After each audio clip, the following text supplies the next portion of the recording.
I'm Zach Arns, and this is the Warrior Way News Sports Report. The Crofton Warriors cross-country team opened their 2023 season under the lights at the Augustana Twilight Meet in Sioux Falls, South Dakota on Friday, September 1st.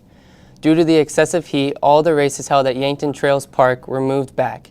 In spite of the weather challenges, senior Jordan Arns led the Crofton varsity girls, placing 19th with a time of 19:40.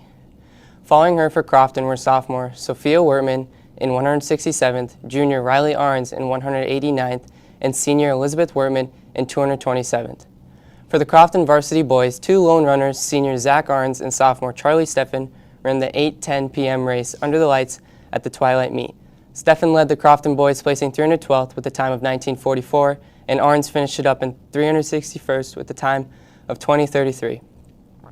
With the JV girls 3K race starting at 6:40 p.m., Crofton sophomore Emily Gunther led the Warriors in 92nd with a time of 13:46.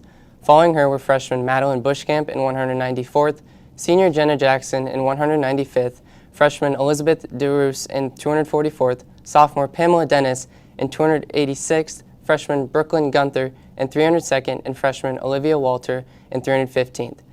I was very excited for the race, said senior Jenna Jackson when asked how she felt going into their JV race. This race was the first time I got to run with my teammates competitively. I was ready to get my first race jitters out of the way and have a great race. With the JV boys 3K race starting at 7:10 p.m., Crofton senior Carter Gunther led the Warriors in 182nd with a time of 11:54.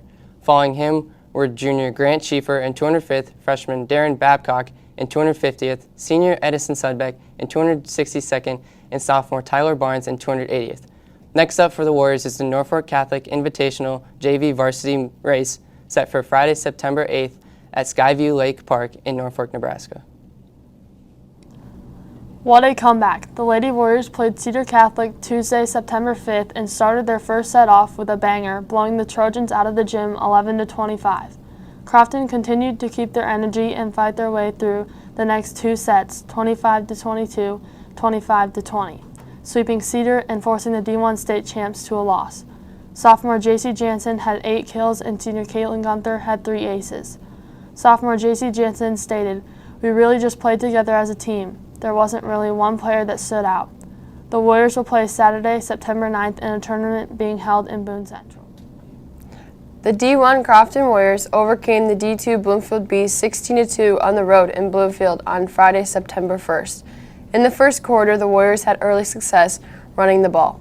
With 9:26 on the clock, sophomore Jace Panning was able to find the end zone for the Warriors' first touchdown of the game. He would also go on to complete the 2-point conversion, making the score 8-0. On the next play, senior Jock Drotzman ran down, making the tackle that caused the fumble. A swarm of bees tried to recover the ball, but the Warriors were able to secure it.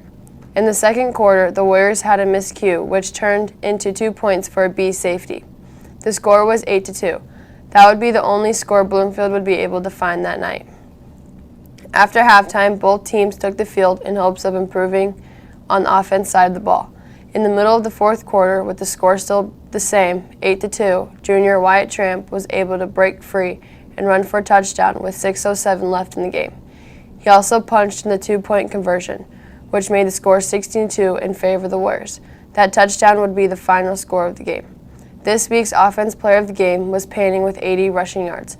The defense player of the game was Braxton Foxhoven with 8 unassisted tackles and 3 assisted tackles with 25 yards of loss. Other players who had an impact on defense were senior Jace Foxhoven with 4 unassisted and 3 assisted tackles, and senior Seth Pinkelman, who had the game-ending interception. On Friday, September 8th, the Crofton Warriors will take on the Neely Oakdale Warriors in Neely at 7 p.m. I'm J.C. Jansen, and this has been the Warrior Way News Sports Report. Go Warriors!